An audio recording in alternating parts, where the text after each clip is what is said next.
ক্যালেন্ডারে বসন্ত, কিন্তু ভোরের হাওয়ায় হিমেল ভাব, একটু চাদর মুড়ি দিয়ে তৃপ্তির ঘুম। কিন্তু একটা সতর্কবার্তা কানে গেলে আপনার ঘুম ছুটে যেতে পারে। বিশেষজ্ঞরা মনে করছেন এবার আবহাওয়ার যে অবস্থা তাতে বছরভর দাপিয়ে বেড়াতে পারে মারণ রোগ ডেঙ্গি। স্বাভাবিকভাবে আমরা যেটা দেখতে পাচ্ছি, রাফলি প্রায় 48% থেকে 62%-এর মধ্যে, এটা মেজর অফ দ্য ইয়ার। আর বেশ কিছু সময় যেটা দেখা যাচ্ছে সেটা হচ্ছে 55 থেকে 60। এখন এই পার্সেন্টেজ যদি আর্দ্রতা থাকে তাহলে কিন্তু মশার সৃষ্টির ক্ষেত্রে একদম আইডিয়াল ভাবা যেতে পারে। বিশেষজ্ঞরা বলছেন তাপমাত্রা 25 ডিগ্রি সেলসিয়াস হলে এবং বাতাসে আর্দ্রতার পরিমাণ 50% হলে তা মশার বংশবৃদ্ধিতে সহায়ক।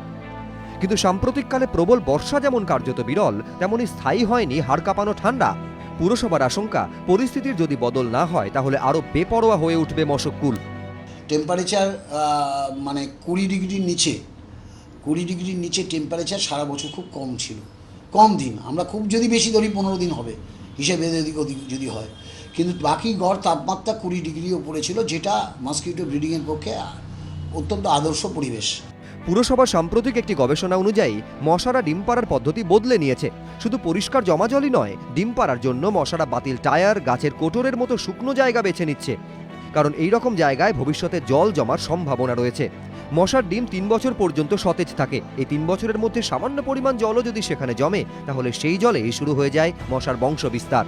সমস্ত ইনফেকশন কিন্তু ডিজিজে পরিণত নাও হতে পারে, এবং এখানে ডেঙ্গিতে সেই হিসেবটা বলা হয় 100 জনকে যদি মশা কামড়ায়, জীবাণু দেয় ডেঙ্গির ভাইরাস, তার থেকে 10 থেকে 15 জনের মধ্যে অসুখটা বাইরে বোঝা যায়, তা নাহলে বাকিটা বোঝা যায় না।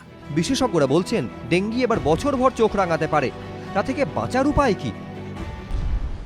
ডেঙ্গিতে একটা জিনিস কিন্তু সবার আমাদের জানা দরকার, ডেঙ্গির মূল চিকিৎসা কিন্তু পর্যাপ্ত পরিমাণে তরল দেওয়া। যার জ্বর বাড়ছে তার জ্বর নামানোর জন্য প্যারাসিটামল জাতীয় ওষুধ খাওয়া এবং পর্যাপ্ত পরিমাণে তরল খাওয়া। মানুষ যদি অন্য কোনো, তার রক্তচাপ যদি স্থিতিশীল থাকে, তার অবস্থাতে যদি অন্য কোনো সংকট না থাকে, প্লেটলেট কাউন্ট যদি 10,000 তলায় না যায়, তাকে প্লেটলেট দিতে হয় না। তবে বসে নেই কলকাতা পুরসভাও। পরিস্থিতি নিয়ন্ত্রণে রাখতে আগেভাগেই শুরু হয়ে গিয়েছে মশা নিধন অভিযান। সব বেসরকারি হাসপাতাল, নার্সিংহোম এবং প্যাথোলজিক্যাল ল্যাবকে চিঠি দিচ্ছে তারা। এইসব প্রতিষ্ঠানকে বলা হবে মশাবাহিত রোগ শনাক্ত করার জন্য রক্ত পরীক্ষার পর 8 দিন নমুনা রেখে দিতে হবে। পুরসভা মনে করলে ফের ওই রিপোর্ট পরীক্ষা করবে। 1200-র কাছাকাছি চিকিৎসকের কাছেও যাচ্ছে এই চিঠি। চিকিৎসকদের বলা হবে মশাবাহিত রোগ শনাক্ত করার রক্ত পরীক্ষার ক্ষেত্রে পুরসভার ক্লিনিককেই অগ্রাধিকার দিতে হবে। রক্ত পরীক্ষার জন্য রোগীকে কোনো বেসরকারি প্রতিষ্ঠানে পাঠালে প্রয়োজনে সেই রিপোর্ট পুরসভা ফের পরীক্ষা করবে। এবার মশা নিধন কর্মসূচির প্রথম দিনই খাদ্য ভবনের কাছে মিলেছে ডেঙ্গির মশার লার্ভা। এই অভিযান আগামী দিনেও চলবে বলে জানিয়েছে পুরসভা। অর্ণব মুখোপাধ্যায় ও রুমা পালের রিপোর্ট, এবিপি আনন্দ।